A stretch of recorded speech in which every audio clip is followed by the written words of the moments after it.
Okay, and I believe that is the R button and the red lights flashing. Yes, indeed. Hello, everybody. Welcome back to the fifth episode now of Fonzy and Company podcast. I have been telling you about this for ages. I swear it was going to happen. Mr. Sam Lane is finally here to accompany me on this episode, mate. Speak so the people can hear you. Hello, hello, hello. Yay! I can see your signals, bro. Good, I'm showing up. I'm all there. Mate, fucking thank you for coming on. Really That's all right. appreciated. We'll get the other members on at some point, but best to start at the top, really, and work our way down. Yeah, definitely, man. Get in there. How you been, man? Yeah, I know we've just been chatting before this, so there's not really much to repeat. All good. Yeah. It's a Friday afternoon, so It's yeah. shit outside, and yeah. Friday afternoon, got a cider, doing a podcast, so yeah, everything's pretty good. Hell yeah. It's all coming up, Sam. Yeah. Yeah, man. So you just obviously like started with Fonzy and Company now, and it's it's been great having you, man. No, seriously. Like, so obviously, like I know you were playing in a bass in a band because you sent me originally. I think I sent you a voice, not a voicemail, a Facebook message, or you sent me one. Yeah, that's it. Yeah, And yeah. I saw your old bands, which were, I'll just flat out admit it, hella more professional than we are. Just sounded That's very kind of you. tits. It did. No, it sounded genuinely fucking cool. And I was like, this dude's not going to want to join us. Like, that's it's nice of him, but yeah, well, all right, we'll get him in. Yeah, he'll see us, and your influences go all over the place, dude. Yeah. But yeah, if we're going back to I guess it was a Facebook I think it was a Facebook ad, wasn't it? It was. Yeah. That I replied to. And yeah, I think one of the first things I sent you was a live session that I did with my old band, Konketsu, who I guess were funk, soul, a little bit sort of washed out soul, proggy. And yeah, I'm glad you liked it. I did. That was a nice little live session we did at Factory Studios ages ago now, because obviously what with everything, it's been like a massive kind of bookend of like before lockdown happened. Yeah, goddamn. But yeah, so I was definitely coming from I guess playing more funk based stuff, a bit of R&B as well, and into what I guess I would definitely say with Fonzy and Company is think of the right word. Oh dear. No, it's all good. Like I was gonna say rockiest, but like probably I was gonna say not aggressive. I think it's the sort of liveliest music I've played in regards to the fact that it's very much like guitar, bass, drums, like good, like strong vocals. It's a typical rock and roll lineup, isn't it? Yeah, that's why I always had a background of playing in those bands. So when you sent me that session playing like a funk, like soul, almost like psych band, I was like, I'm not used to this. And then I never really met people into music who were not into my sort of music. And like, oh shit, I guess there's different people. yeah. I guess there's more to life than just rock and roll, man. No, it's been really refreshing getting back into more of that straight up sort of more rock side of things, because I've sort of played in Konketsu obviously. I've dabbled in, like before that I was playing in more of like a kind of artsy punk outfit before Konketsu. Would you care to explain to the folks what artsy punk entails? It basically means we wore a lot of eyeliner and played very brash music. Oh, hell yeah. That was we were that was Whitlow. Don't Google that because it's horrible. But yeah, that was strong Pixies influence. Nice. A bit of Bowie as well. And then our lead singer liked to put in weird like samples of old medical news interviews. I think and there's some really weird subject matter as well. So artsy. That was it was good though. Yeah, we did we gigged quite a lot around Bristol, and then went from that to Konketsu, which was sort of the other end of the spectrum, and sort of back again. So I'm really any kind of music, if it's fun to play and it's with good people, then it's always good fun. And, that's good. And it's just really good to be jamming with people again as well. Like, I was at the point where I was like, I really want to start start playing music again with people after being locked down for so long. For sure. So it's been really good to get back into it, and it's also been like a real nice breath of fresh air as well. Yeah, I mean, what kind of kicked you off into that kind of realm of playing bass? Obviously, like, I think that's one of the first instruments I picked up, and I know why, because six strings seem too complicated to me. Yeah. So what sort of like made you go, yeah, this is for me? So yeah, from what you were saying, like, there's the cliche joke of like bass is guitar Four for strings, no problem. Yeah. Bass is just guitar for people who can't play guitar. I've always like listened to like tons of music, and I've been playing guitar for a bit, on and off, just self-taught and everything.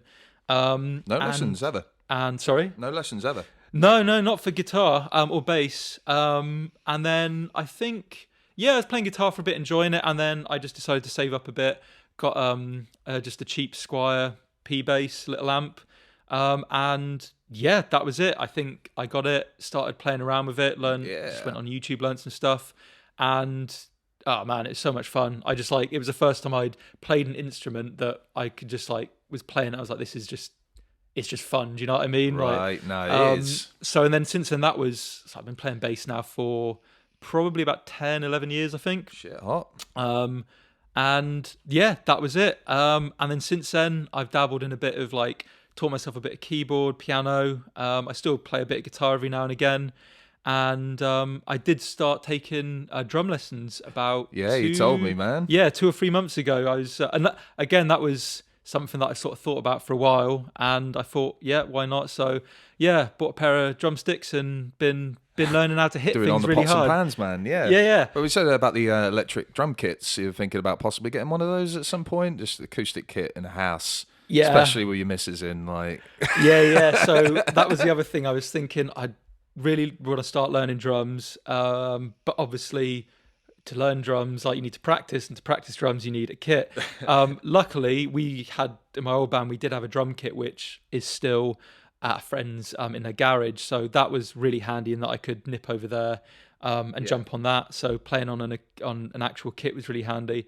But now I've been looking at electric kits, got it narrowed down to a few. I think there's some really nice Alesis sort of beginner kits that you can get. Man, they're the tits, honestly. So yeah, looking at them, probably pick up one of them soon, because an actual acoustics kit, like, yeah, it would just be too loud. Neighbours, my girlfriend who I live don't with. Don't need that. So yeah, electric kits. I think I'm going to pick one up soon. And yeah, I've done a bit of research into them. So that's my next that's my next foray really into learning a new instrument, because obviously, while there's always room to improve and everything, like with bass, there's always something new to learn. Yeah, of course, man. It's been nice to pick up something from that I've never played drums before at all, so it was nice to come in at the ground floor on it and sort of really start learning it. No, for sure, it's useful, like, to be because I think you get all like aspects of, like, when you're playing in a band as well, and you kind of know how to play everyone's instrument. I don't know, I feel like the songwriting turns out better.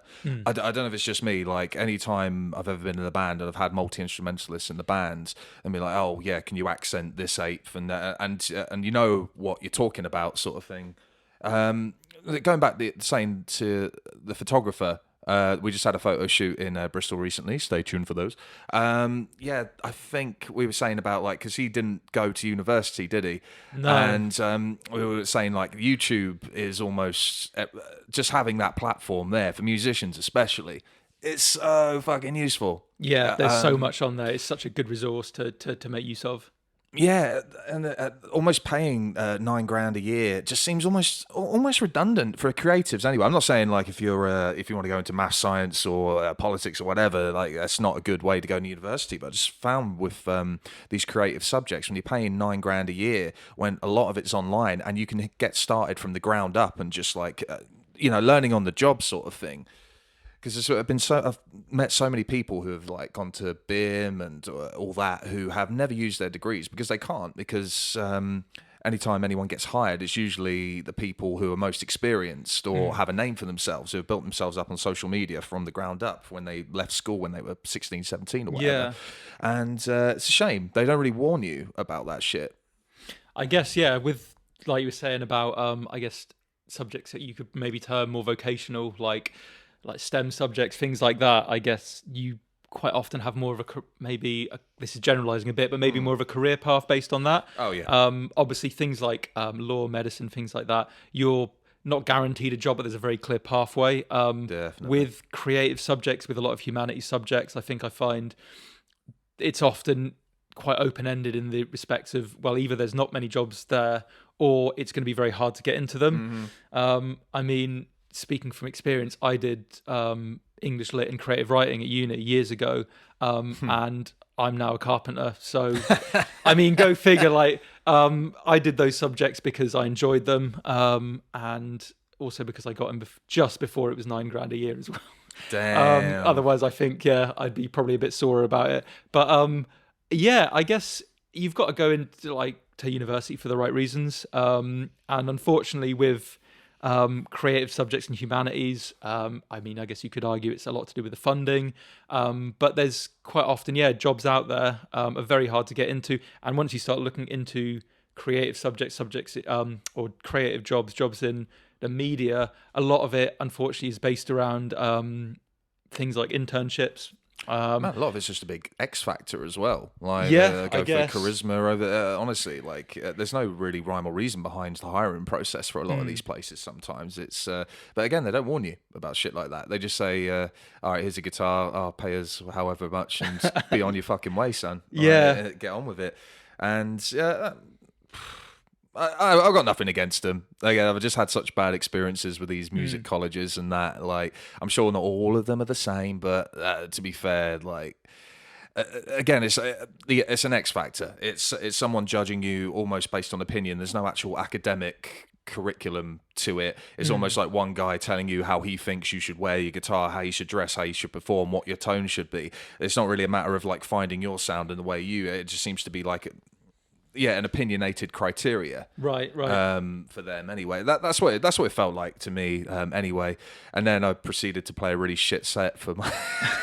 So I was a bit bitter about that, and they judged me hard. But it was we were saying the photographer, he's like you're saying, YouTube is basically his bread and butter for that. It's same with me, sure. with bass, I think, and piano. And a lot of other stuff to do with music. I don't know. I've never studied it. I don't know anything to do with theory really. And a lot of what I've got has been either YouTube or just generally more on the online sort of end of things. That's what Lauren's for, though, isn't it? She does the theory stuff. She's got a proper degree out of it now, and she's all into a theory and that. So it's we can just ask her. Who needs it? I think it is really handy.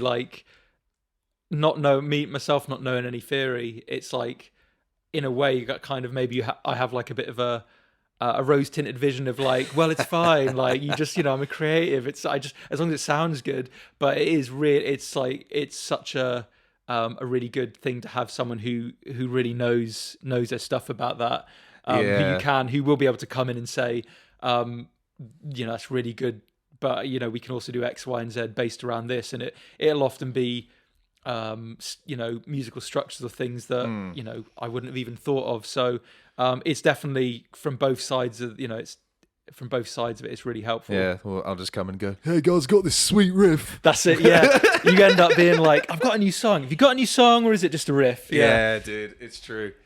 Oh man, but I must admit, I learned one of my first instruments was trumpet.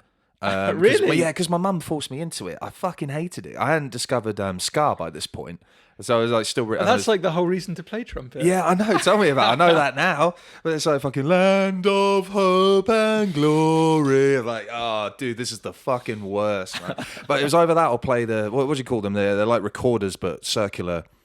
Not maraca. I don't know what fucking maraca is. Ocarina, I want to say. An ocarina?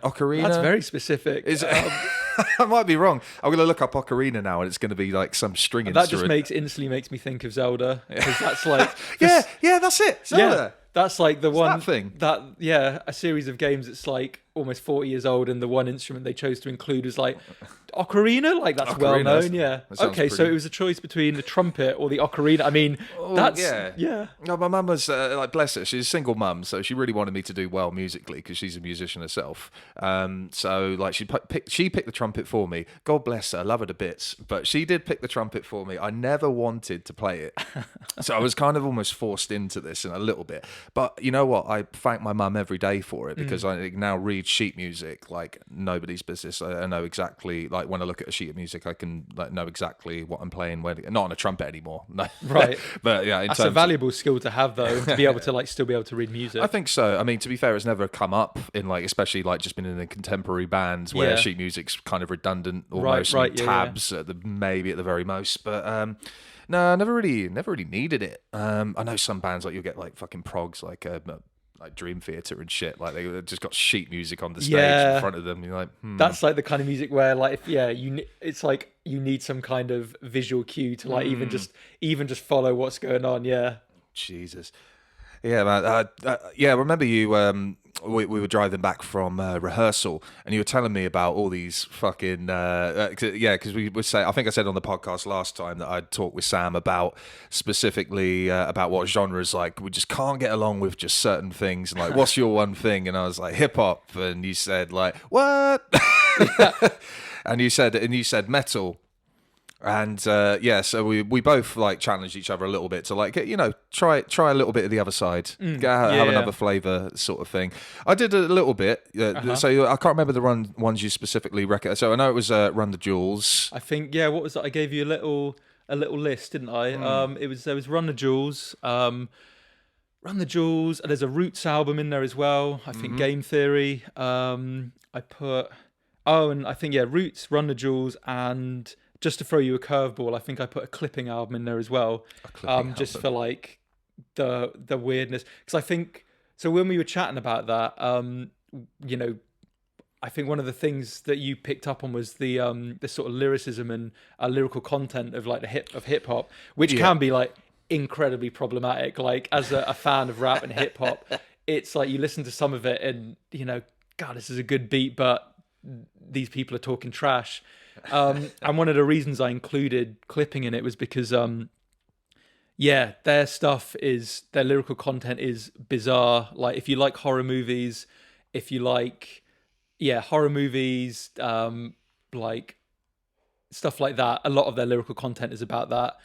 Which is, it's kind of like a bit of a breath of fresh air when otherwise, it can get quite numbing to listen to guys rapping about guns, bitches, and bling all the time. Guns, bitches, and bling. But so that was the why I put clipping in there. But you listened to a bit of Run the Jewels.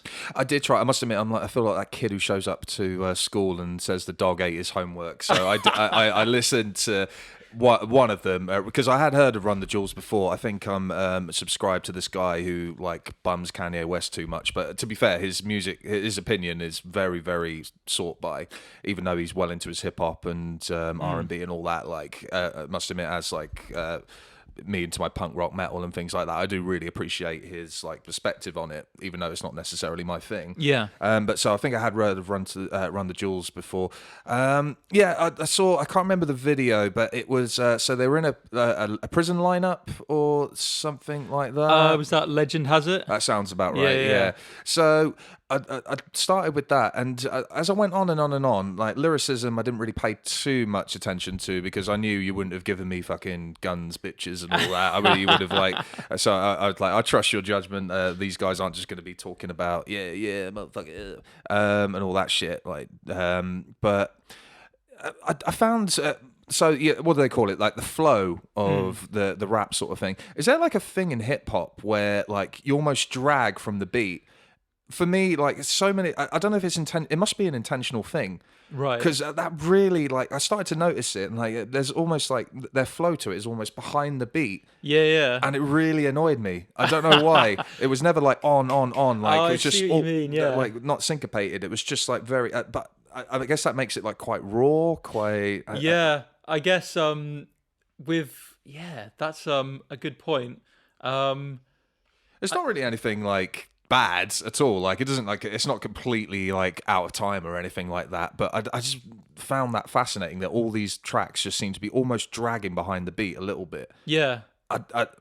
I don't know whether that's so Run the Jewels are two. It's two. If you're not familiar with them, it's two guys, Killer Mike and LP, both sort of been in the rap game a long time, and sort of came together. And I think it was 2013 to form Run the Jewels. So it's like a super group in a way. It's like a hip hop super group almost. Yep.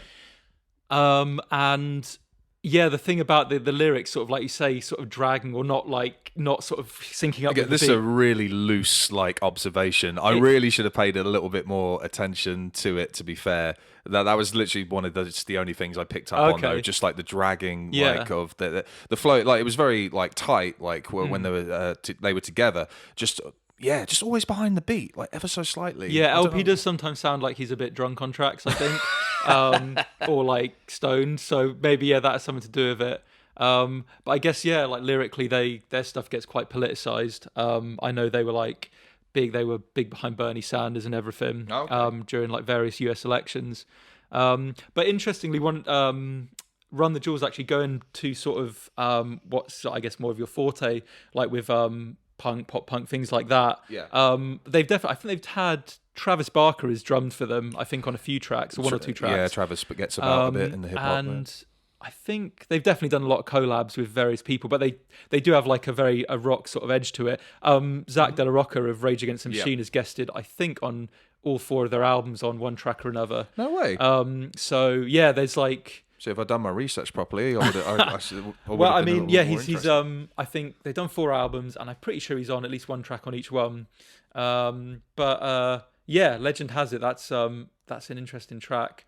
But yeah, so you did a bit of Run the Jewels. I enjoyed it. I thought I'd delve into the YouTube suggest. When you play a video and then the YouTube says, oh yeah, watch this next sort of thing. So I kind of went, fucking hell, my wife really likes this song, and I'm not 100% sure why. I mean, I get the sort of themes behind it, so I have no idea what this is. It's one of those little guys.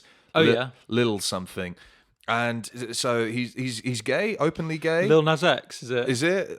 Yeah, I think that's the guy. He's the one who's been he's released. Oh, what are the videos? It's dry humping the devil or some shit. That's it. This is awful. The name of the track is on the tip of my tongue, but yeah, he released that one and another one where he's in prison, and they've basically been the anyone is slightly right of center has just been this is awful.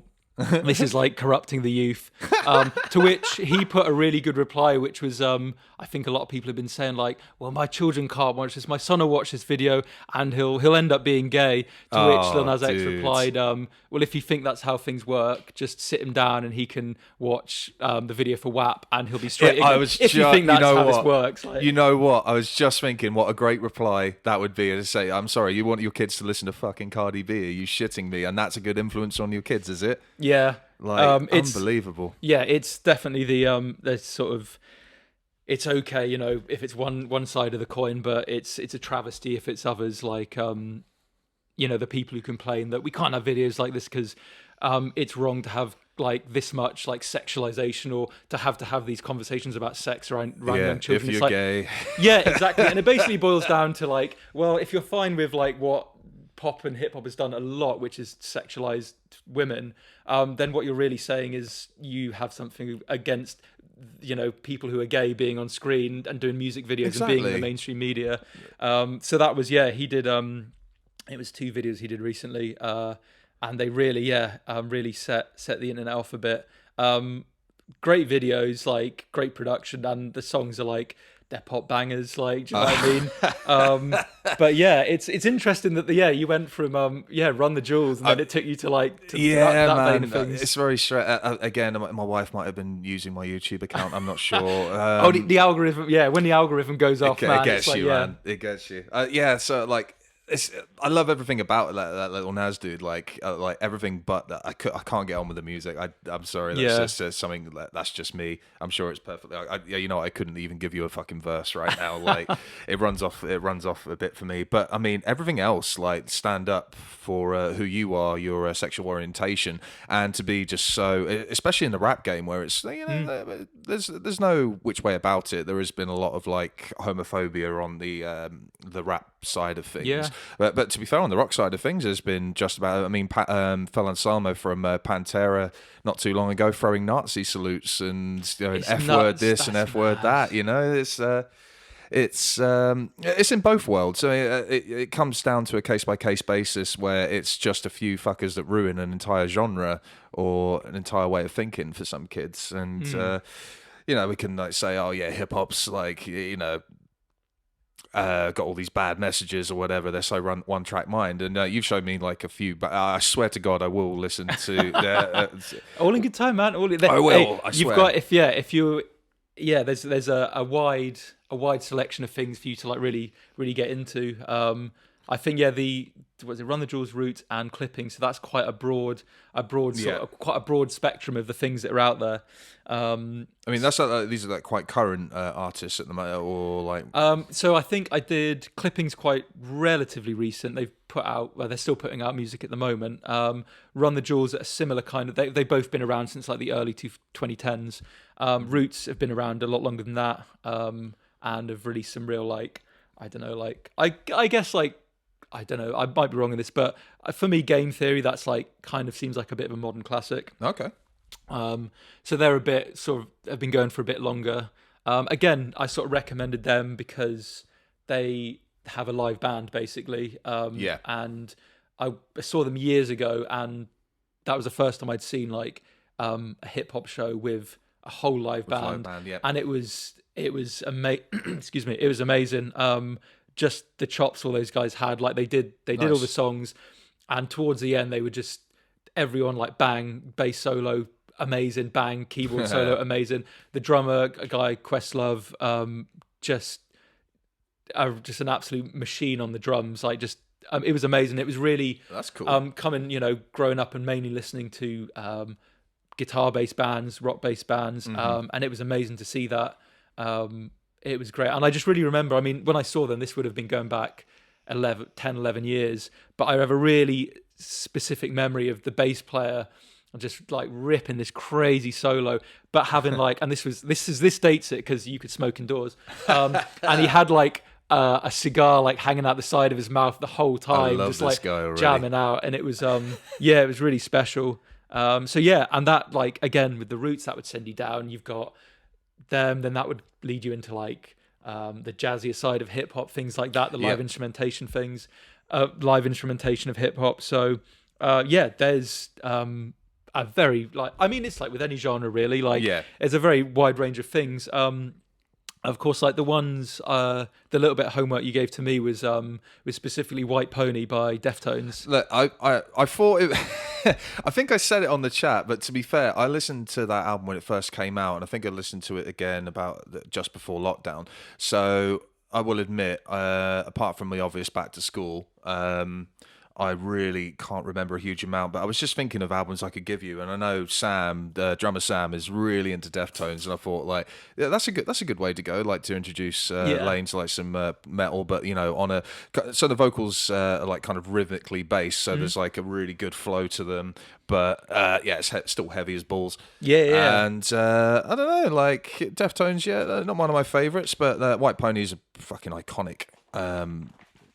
In terms of the new metal, anyway, what did you reckon? I really liked it. Again, it was from that genre of new metal. So for me, again, when I was a little teenager, that was my be all and end all. I was a huge Limp Bizkit fan. Yes, mate. Limp Bizkit, new metal, the cliches. I was into all of them. I did look up actually the year this came out. Now I believe. So it came out in the year 2000. That sounds about right. And here's a list of what else came out this year. Okay. So in the year 2000, so White Pony came out. Hybrid Theory was 2000. Yeah, perfect. Chocolate Starfish by Limp Bizkit. Wow, okay. That was 2000. Damn. The Sickness by Disturbed, that was 2000. Infest by Papa Roach. Shit. Yeah. So it was, and I think was self-titled Slipknot album that year as well. Self-titled. Or was that 99? It might have been 99. I was just because obviously Joey Jordison died, and I was catching up on my older. So it might have been 99. Oh, close enough though. But I thought I'd have a look up, see what else is coming out that year, and I was like, this was This is was why like we had peak. so many angry teenagers. Yeah, this was like peak new. This is peak new metal. But yeah, I listened to it. Like you say, the vocal is very rhythmic, which I really vibed with. Yeah, like a lot of quite grungy influence as well. Yeah. And one of the things that really stood out to me was one of the tracks. I think it's "The Passenger." Yeah. I was listening to it and I recognised the guest vocals, and it's like Maynard James Keenan, which interestingly, Tool are pretty much like the only metal band that I've really done a deep dive into. Like, I'm a huge Tool fan. Really into them. I found that so weird when you told me that. Yeah. I mean, it's because I've never been able to get into Tool ever. The pot's fine, but shit, yeah. But I guess it's mainly bass driven. Like, the bass is like predominantly. It's got the heavy vocals. bass, Vocals are like secondary, which I find quite fascinating for a band like that. But I never understood Tool. Ever. It was a friend many years ago who introduced me, and he said, you might like these guys, and instantly fell in love with them. Like great musicianship, very proggy. And you saw them live in... Yeah, I saw them in New York. New York, just before lockdown happened. Yeah, I had a friend who just kind of offhand was like, "Do you want to see Tool?" I was like, "Yeah, of course. Why not? Of course I do." Yeah. And then he was like, "Cool. Do you want to see him in New York?" And I was like, "Well, I do, but I don't know if my bank will say the same thing." But we managed to sort it. Got tickets, saw him in New York, in Brooklyn, New York. It was amazing. Full on show. And what I really liked about that show was that when we went in on the seats, they had like little notes. And it said no, like, photography or anything or filming is permitted at the show. Okay. Even to the point where it said on the note, like, if you're seen to be filming it on your phone, you'll be asked to leave. Which I thought was like a little harsh. But I really don't like it when you see people who like will film like the whole show. Man. I can get like maybe filming one, like a song or two, but honestly, you get people stood at the front with phones. Some people stood there with iPads, which I've never understood. Dudes. And filming the whole thing, and you think, what are you getting out of this? Like, you're putting a device in front of you, right? Yeah. It's gonna. You're not enjoy, motherfucker. You're not gonna get a good recording. So that I kind of like really appreciated that. Although on the last song, they finished up with Stinkfist and said, "Hey, if you guys want to film us now, like, you can." And a really special thing about that last song was that. So if you're familiar with Tool, you'll be aware they've got their art they have with their albums is very specific. It's a guy called Alex. Oh, mind blank. But they have an artist who works with them and has done all their artwork, very psychedelic. Okay. And he was there because I believe he lives near New York. And they said, "This is our last song. If you want, you can film it. We're going to play Stinkfist. And we've also got Alex, our artist guy, to the side of the stage, who's going to be sketching while we dance around and shout." And we were just like, "This is insane!" Like, we have the guy who does the artwork for Tool. Tool are playing in front of us, and he's doing like sketches and drawing them while they're playing. And it was that was really special. Like, just to see him, like, this kind of older guy with like long grey hair.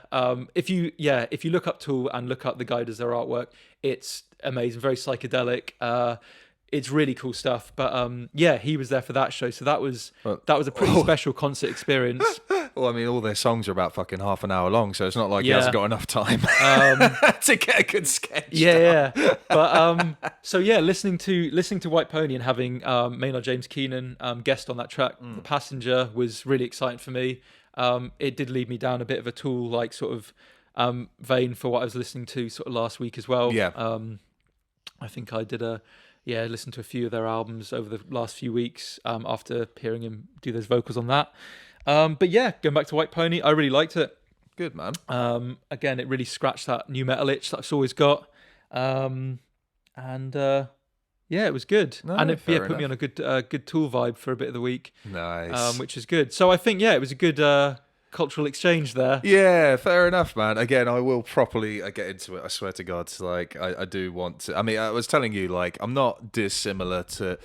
I think like Childish Gambino, Donald Glover said it best in his stand-up, and I think he says like, "Oh man, everyone always says hip hop and the old school hip hop's the best," and it's like, "Oh, that's not the best. I went to the hat store and I got myself a hat." Yeah, I'm like, dude, that's fucking true.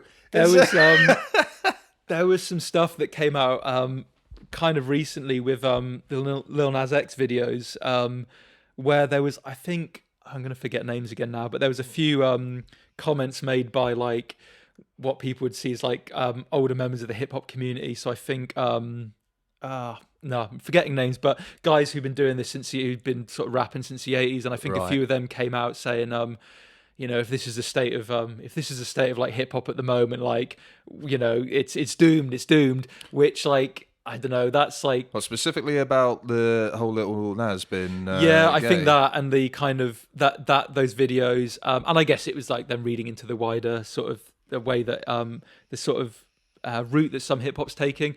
I think that smacks a bit of like kind of old fogies, like not getting along with That's it. a very Gen X sort of thing. Yeah, isn't it? like you had the same thing when I think, when you had like the Britpop and everything, which was hugely popular, and I think you had like people like George Harrison kind of grumbling about it a bit. And I guess every genre is going to have its kind of elder statesman sort of.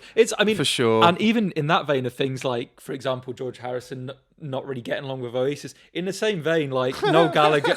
Do you know what I mean? just thinking that. Yeah, like they come out and I remember Noel Gallagher like hating on Block Party, saying they look like a team out of University Challenge. I literally, yeah. And you just kind of want to Literally. say like, come on, dude, like just stop like being so against stuff that's like new, I guess, and fresh. I think I brought this up in my last podcast about like the egos in Noel and Liam Gallagher, about like you kind of understand why they hate each other so much when two egos clash like that, and they're so critical of everyone else, and they think they're fucking God's greatest gift sort of thing. Yeah. And again, I can't. This is annoying because their credentials do kind of prove that in a way. But yeah, I never really got shitting on an artist just for this. I understand if it's musically not to your taste. I mean, rock development in rock, there was a period, like a brief period in like 2010 where every metal gent had just started coming in, so and every fucking band sounded the same. And to be fair, there's still a lot of that going around. So I kind of understand the old fogies coming in and going like, hey man, this isn't how we used to do it, man. Like musically, I can kind of understand that, because when you throw me shit like Cardi B, I know I always go back to Cardi B, but she is fucking culturally relevant. I can kind of understand in that sense. But then you show me like Run the Jewels and things like that. There is some hopefuls out there, but it's the same in rock music. I think because everyone has access to a laptop, everyone can play guitar, they can lay down some beats. There's a lot more music out there. You don't necessarily have to look to the commercial viables to get some good music, which is awesome. But back then, obviously, that's all you had. You had to rely on MTV. You had to go to the record store, and that's where those old fogey bands come in and say they were the most relevant. Where there was probably millions of bands just hadn't got to that point yet, doing like tapes on their fucking 8-track or whatever, like just handing them out at concerts and things like that, and just never made it. And obviously, we're never going to hear about those bands but nowadays, everyone's got the ability. I guess there's that idea of sort of almost being precious about it in a way that's saying. The fact that everyone can do it now, like way back in the day, it was you had to really work to get that kind of kind of level of exposure. Exactly, perfect word. It's always interesting to see what sort of the older like I say, the kind of elder statesmen and women of various genres have got to say about things. And it is kind of hard, like. With like Oasis, I was a huge Oasis fan. I still really enjoy him, but I think as well, Ian Brown as well, the Stone Roses, him and Noel Gallagher came out with some absolutely daft comments about masks and COVID, and you've just got to accept, like, sometimes you got to separate the art from the artist and just be like, I suppose so. It's a real shame, but I think it's they did come out with some daft comments. Yeah, that's it, man. There's so many like. As you say, art from the artist. When you're that big and you say and do the most stupid shit, like R. Kelly's a prime example of this, because the motherfucker's getting he's on trial right now in New York for all the horrible things he's allegedly done, and there's people outside the courtroom right now going, oh, like free Kelly sort of thing. And it's like the whole Michael Jackson thing. If you're that big and you're that popular, it's weird how people can separate the antics off stage to on stage, because their music is just so overbearingly powerful in their lives that no matter what they do, Like Oh, it's they can horrendous. do no wrong. The fact that there's people outside the R. Kelly, like who've been outside, for example, R. Kelly's trials, saying, free him. It's like, this guy's a monster. Do you know what I mean? And I think, who was it that came out in defense of someone came out in defense of Michael Jackson at one point and said something massively insensitive and ridiculous, and you've just got to say, like, fucking hell. If they're someone like Michael Jackson, he's as big as they are, their music's always going to be out there, and he's written some amazing music, but people have just got to be aware that the guy's a monster. People like that, they've done stuff that's allegedly. Yeah, it's like they've done stuff that's just horrendous. So yeah, I guess anyone, film stars, pop stars, rock stars, anyone who's in the public eye is always going to have things that will be dragged out of the closet. It's part of the reason I've never gotten a band tattoo. I've always wanted, because I knew this guy back in Salisbury. I never really knew of Gary Glitter's kind of influence on kids in the 70s until I met this guy. And I kind of realised, my mum had always said, yeah, Gary Glitter was the tits back then. Like everyone, like he was like the be-all end-all for pop from rock and things like that, which now looking back at it, like, yeah, probably he was up there. But this guy used to come into my newspaper shop that I used to work in and covered in Gary Glitter tattoos. Really? I swear to God, like wow. neck. He had My Gang in fucking, I don't know what that font's neck, called. not even like subtle ones, like just straight up neck Straight up, tattoos. he had a couple of portraits. He had lyrics on his. He had a couple of the albums on his back. I'm talking head, wow. neck to like torso. Luckily, he could get, and then all you could really see was My Gang tattooed. So, which to be fair, you could get away with because I mean, not everyone's going to know My Gang by Gary Glitter. But I'm thinking, dude, if I get like, I'm trying to think of my favorite bands ever, and I know there's about probably 5 bands I probably get who have influenced me and I love so much still to this day. I'm thinking if you guys fucking rate anybody. I swear to God, like, and to be honest, thinking about it, a few of those bands that I really know and love, if it came out in 10 years, 15 years, or whatever, that they've done something really bad, I wouldn't be surprised.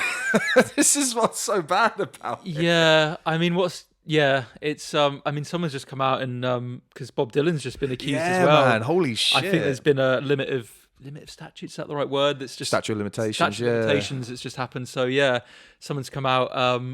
But oh yeah, it's a whole 1965. So what? 50 odd. Yeah, 40? It's a whole minefield, man. So yeah, that's nuts though. That's insane. Yeah, but pretty mad. Anyway, sorry, moving on. We went down a bit bit of a dark path there. Yeah, we had a photo shoot in the week. We did have a photo shoot in the week, yeah. So we were always finding in Bristol, and we were having a conversation about this, about how many places there are in Bristol to realistically take a photo where someone else already hasn't fucking done it. And it was honestly really hard to think of somewhere. You guys who live in Bristol know Bristol well. You can get around the city centre anyway, probably in about like less than an hour, I'd say, if you're walking. And there's so many places you can go. I mean, but there's always those cliches you want to avoid. So think like, never want to do something against a graffiti wall. Never want to do something on train tracks. I never want to do anything in a forest. Yeah. It's just shit like that you see all the time. And I can't remember where we went. We went to... I started off in Bennett's place of work, the axe throwing. Whistle Punks, yeah. Whistle Punks, yeah. That's a bit of a unique one.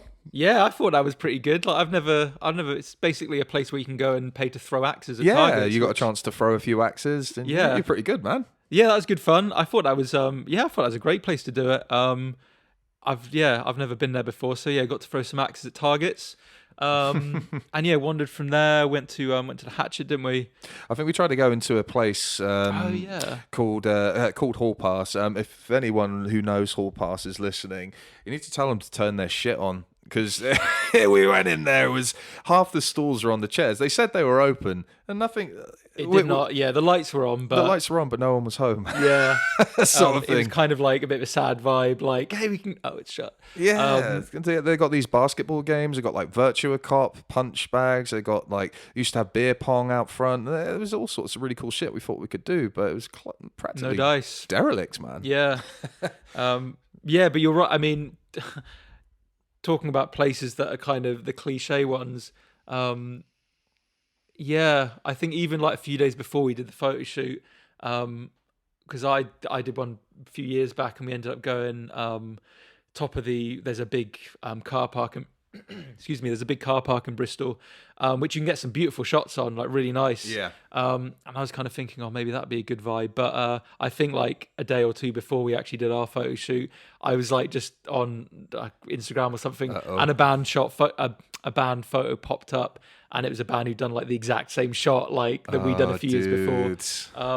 So yeah, I think you've got to. It encourages a bit of creativity in where you go. Sure. And I think once you get outside of Bristol, there'd be some good spots to do it. Yeah. So yeah, I think it'd be a case of pushing it a bit further afield. But yeah, we got some good ones. Yeah. Wandered around a bit, had fun, played a bit of pool. Yeah, went to my old drinking ground, the Hatchet. They've redone the place now, and it looks absolutely gorgeous. If you guys have never been to the Hatchet before, it is, again, allegedly the oldest pub in Bristol. And yeah, they've redone the place, and it used to be like an old punk metalhead bar. Everyone who is into the alt scene would be there most nights. Yeah. If you look at it from dead on, it's like slightly crooked. The whole building, the whole bit, it's like sort of a weird Bristol leaning Tower of Pisa. It's just slightly at an angle, and you're like, that's it. Shit, You've got dude. all the office blocks around it, and it's like because they're all perfectly straight and plumb. Yeah, It's like you can just tell. Yeah, you can see it's like a bit of a lean going on there. If anyone sneezes, that place is fucked. Yeah. Honestly, it just looks like it's going to topple any minute. But yeah, we got some cool shots at the pool tables. Again, it's not the first time anyone's done a shot at a pool table. We understand that, but it felt like a good idea at the time. We got some pretty good shit out of there. Yeah, I think so. Yeah, I enjoyed it. That was a good evening. I was going to actually ask from your perspective of your first gig that you played with us at Louisiana. Was it last Saturday? Saturday before? Saturday before. Saturday before. Yeah. Damn. First gig at the Louisiana. It was great. It was a dynamite gig. You had a good time? I had a great time. Good. First gig with Fonzy and Company, and also first gig since lockdown, and it was great. Yeah, I had a really good time. Crowd was loving it. Up on stage, it was brilliant. Yeah, it was a really good reintroduction back into playing live music, and I think we all had a great time on stage as well. So that's always nice that for sure when you all gel on stage and it just goes well. I say goes perfectly. Few technical mishaps, but I've already informed the listeners at home about my cultural fuck ups. Because I say cultural because it just seems to be a thing now where something goes wrong with my guitar. Because the last gig before lockdown, exactly the same thing fucking happened. And I think actually I gave the excuse last week that it was a power cut. I have to be totally honest and say I've now found out since then it was not a power cut. I bought a new tuner from Bayringer, whilst they are cheap and cheerful. Completely took out my front lights and my I had to replace. Yeah, you see a few bulbs are out now. Blimey. Yeah, the whole place just fucking shut down because I plugged it in and I was like, look, what's going on? Because I know it wasn't me. I know it wasn't my pedal board. I checked everything before I came out. I'm perfect. Nah. And then about a song in, like I was playing along to a track and the power in my house went out completely. I was like, what the fuck is this? So I took out the tuner and like, this is the only new addition I have to my pedal board. And no problems. So that's getting sent back. Yeah, definitely, man. That's going to put a show in jeopardy. But I mean, technical hitches. I guess that's part and parcel, isn't it, of the live experience sometimes. Yeah, it's got to be done. Again, like you get the thing I was saying last week, I just come so prepared. Had everything. Had backup cables, backup mini jack leads for my pedals. Everything, and just went completely tits up anyway. It was only a small bit of the show. The rest of it was great. And really good feedback from everyone. Mm-hmm. So and looking forward to all the shows you've got coming up. Oh, we're looking forward to having you on. I will say that we are taking Sam on as a full member now, because he was actually technically supposed to replace our bass player Jed until he came back from New Zealand. However, things have kind of changed a bit, and Sam is playing bass for us full time, baby. Full time, yeah. Back on it, yeah. We're very happy to have you, bro. And I think it's only, we've got so much shit to announce still. We just got words last night that our show in Manchester just sold out. Yeah, that's amazing. That's like You ever played in front of 1,500 people before? Definitely not. Definitely not. It's basically like playing in front of 10, just yeah, okay, a bit louder. Just a bit louder, yeah. Can you just not turn the lights on that show the audience? So just in our minds, we're playing to like a few people in a pub still, yeah. Oh, I find it fine, man. I get so nervous playing in front of like 5 people because you can tell, obviously you can like go between the faces and you know what everyone's experiencing. Right, yeah. You're like, oh, she's having a shit time. Oh, he's enjoying it. But with like 1,500 or whatever, like you just go like look into pure space. It's like, yay! Amazing.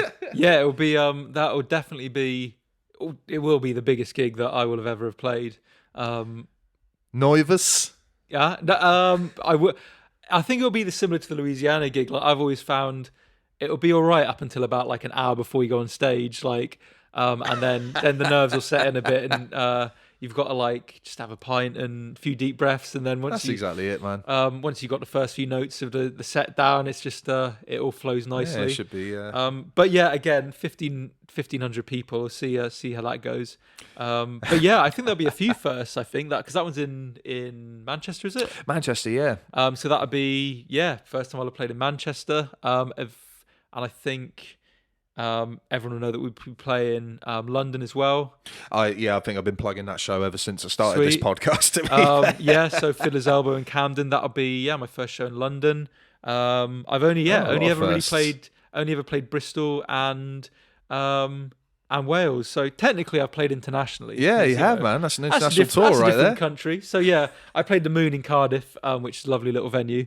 But I mean, now that I'm on full time, there's a lot ahead, which is going to be definitely going to be new for me. Yeah. So that's going to be it's going to be a lot of fun, and I'm keen for it. You change on tour, man. Yeah. Yeah, honestly, you start getting these like 7 to 14 day tours. It gets a little blue. Yeah, I can imagine. Oh man, I think at the last proper tour I went on, like I think I pulled out halfway through. I had some health issues anyway, but I was like kind of glad at the same time, right? Yeah, because I was just so knackered, and my bass, I think it was ironically Louisiana. Oh yeah, and I got some like bad health news, and I was like just in a bad mood. I had too much to drink, and I was like, I can't hear my bass. Fucking turn me up, and I couldn't hear shit, and I was just, and then I ended up smashing my bass in the middle of the room, wow, yeah. Was that out of like passion, anger, a little bit of all of it, frustration, all of it, honestly, and I just wasn't happy. I've learned like there's definitely a balance on tour, because I think like especially when you're younger, you think you can just drink throughout the entire thing, right? And there's definitely, especially now we're getting a bit on now, like you just got to pace yourself a bit, sometimes you can go for it. Like if there's a town like you're playing about like 20-30 minutes away, you can have a little drink and like get to the next town and have a little sleep or whatever. It's right, fine. Yeah. But thinking you can cane it for almost a fortnight is just stupid. Yeah. Go the whole hog like that. It's I can imagine. Again, I've never really done a tour or anything, so keen to see how that is. But you'll have to drag me off stage if I start smashing instruments up. Definitely not at that stage quite yet. Yeah, guys. Well, I mean, I think that's a nice little amount of time, I reckon. Yeah, I think that will do nicely. Been an absolute pleasure having you on, mate. Obviously, this is our podcast as Fonzy and Company, so I really should be getting on more of the band. Yeah, more the merrier, man. Yeah, be good to get everyone else on at some point. We're gonna work out Google Meets at some point and work that shit out, but that's cool. But we have. I will be announcing our t-shirts going up fairly sure. Our new ones that are just literally sitting in my hallway right now, so they're not doing much until you guys buy them. So I will make sure to put those up as soon as possible. Keep an eye out for War Child, the session announcement in London that we will be doing around October-November time. So just keep an ear on that. But anything you would like to add, Sam, my man? No, this is a lot of fun. Good first time on the Fonzy and Company podcast. Yeah, I've enjoyed it. It's been fun. I'm looking forward to doing it again soon. Woohoo! It's been good having you, bro. Anyway, guys, you take care. Keep listening to the music. We'll see ya. See you soon.